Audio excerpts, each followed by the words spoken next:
Hi David, Phil Beever here from the Wilderness Club. Quick recap on our lesson this afternoon. So a couple of things we looked at and we can see here. One is if we draw a line on the outside of the golf club and we draw a line of this guy here on the outside of the golf club. And this is Matt Every. I've picked him because he has a very short, compact swing like yourself, and I just thought it'd be a good model to look at. If we run through you, we're going to see here as you take the club away, your very first move is away and outside. Now what that tends to do is as you go out, you'll loop it back in and the club will get very low and flat at the top of the swing, and we can see that evidently here at the top. It's very low, hands haven't really got to the top of the swing, and we draw a line on the butt of the club and it's almost behind your body. If we look at this chap here, we're going to see that his club head stays inside that red line, and we can see because of that his arms are working more vertical as he goes up, and his hands now are perfectly above his right shoulder. And if we draw a line there, we can see his hands are just above his head, where yours are a little bit lower. So if we can get that takeaway going in, the likelihood is that your hands and arms will work up a little bit more.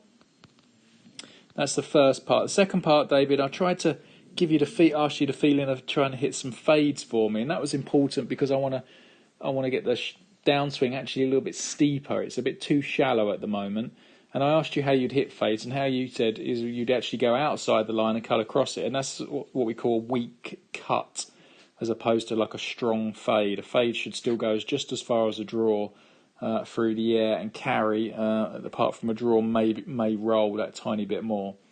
So if we look at your downswing here, as you start down, because your arms are what I call a little bit flat or deep, as the shaft shallows, it gets too underplaned. So at the moment we can see here the club shaft is cutting through your right forearm. If we look here at Matt's, we're going to see exactly the same there. His shaft's going to cut through his right forearm. Okay, let's just go there and we draw some lines. Bang, good there. And him. So you two are both at that position there, look exactly the same. Okay, shaft's above the ball and that red line's above the ball for both of you. But we're going to see your club head drops way underneath this red line. 2, 3, 4, 5, 6, all the way into impact. Where if we look at Matt's, you're going to see his club head traces down that red line for quite a long time until the club pulls back in front. So his club head never drops what we call underplane. He doesn't really get stuck because of that.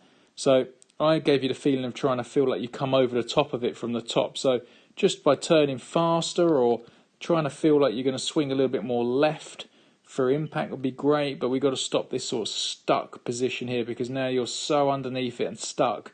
We're going to see here that you tend to flip it with your hands, and then we're going to see the club coming out through there. So two things. One is get the butt of the club to the right thigh as you take it away. Now get the arms in and up, and then on the way down, just try and feel from there that you turn the left shoulder hard or left hip and turn across the ball. We want to get that club, like I said, just swinging a little bit more across it, because we can see that right hand climbing over as opposed to Matt Every's there just working left and across him. So work on them two moves for me, David, and you'll get some great success. Thank you.